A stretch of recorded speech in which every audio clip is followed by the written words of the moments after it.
Ang save ko si Angel. Si Angel kasi I really see the different Angel from the past cycle and from the past season. Kung gaano lumalaban si Angel dito sa loob ng mansyon, paano pumasok sa mga top, gagawin lahat ni Angel magpuyat kahit alam niyang malilate siya tuwing umaga.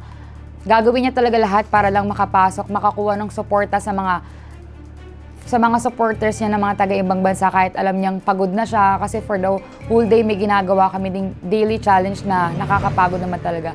First save ko, sa lahat ng nasa bottom list, si Ate Zaira. Sa lahat ng bagay, ginagawa niya yung best niya.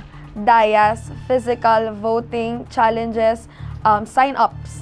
Lahat. Kahit yung pinaka-weak, yung dun sa weakest siya, which is yung physical, nakikita natin lahat yun kung gano'n yung ilalaban. So yung one save ko po ay si Zaira. Kasi nung challenge po namin, nakitaan ko siya na-admire ako sa kanya kasi nga po, despite na meron siyang sakit, naglumalaban pa din siya sa challenge namin. Ilang beses na siya nahimatay, gano'n. Pero still, lumalaban pa din po siya. Sumasali pa din po siya sa mga challenges namin. Nakikitaan ko ng potential and at the same time, threat na siya din dito sa loob ng mansyon. I know na isa to sa mga spot pagdating sa 1 million na meron siyang space para dun. And I'll give my vote to save to Angel. I-vote to save ko si Zaira. I-vote to save ko si Zaira kasi ang magaling naman si Zaira kahit sa deliverables, tsaka sa challenge. Save ko? Ang save ko po si Ate Angel.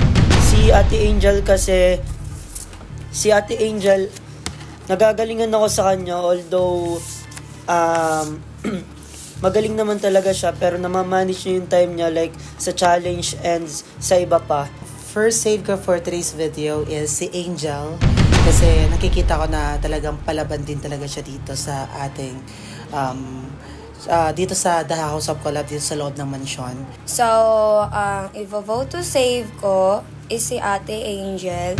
Kasi alam naman natin at alam namin dito na palagi siyang nasa top and deserve niya dito magstay. And sobrang random niya dito sa loob ng mansion. Vote to save ko po ay ang vote to save ko po ay walang iba kundi yung kapatid ko, si Noah. Si Noah dahil unang reason ko nung sa weekly challenge namin noong nakaraan. Kasi parang nakita ko yung effort na ginawa ni Noah noon. Hindi sa pagiging kapatid ko siya or what. Nakita ko talaga kasi parang Friday ng umaga nakita ko na parang top 23 siya noon. Top 23 siya sa ranking.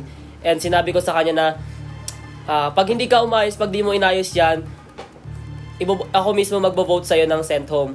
And pagdating ng hapon, nakita ko ang laki na adjustment na ginawa niya. So, ang one save ko is si Zaira. Deserve ni Zaira magstay dito dahil madami siyang nagagawa. Like sa mga challenge, sa mga deliverables, complete siya. Hindi ko alam kung bakit siya na-bottom. Vote to save ko naman is si Ate Zaira. Kasi kitang-kita naman talaga sa lahat-lahat effort ni Ate Zaira, lahat talaga yung mga challenges. Kahit may sakit si Ate Zaira, nakikita ko talaga na nag-effort sa Ate Zaira at ginagawa niya talaga lahat. Kaya deserving niya talagang magstay dito sa mansion. Isa-save ko ay si Angel. Dahil siguro hindi ko siya nakikitaan talaga na pang 1M. Hindi ko siya nakikitaan na pang 1M.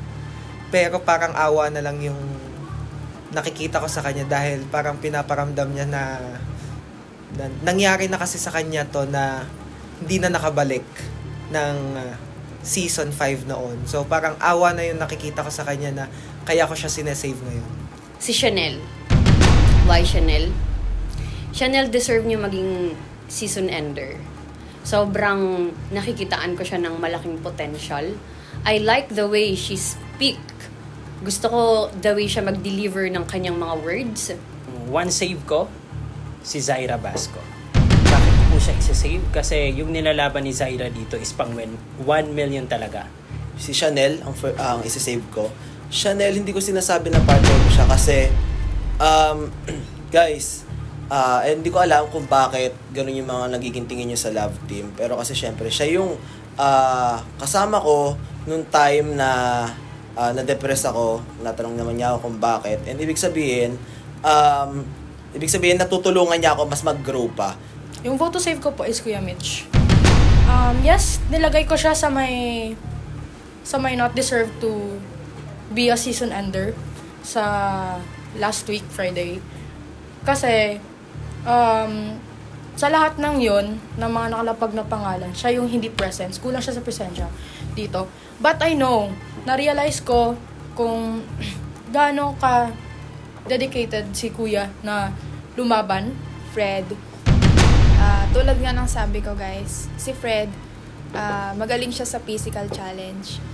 Pag sa Dayas, live cell, talagang medyo nawawala siya sa mga rank, kaya siya na-bottom din this week.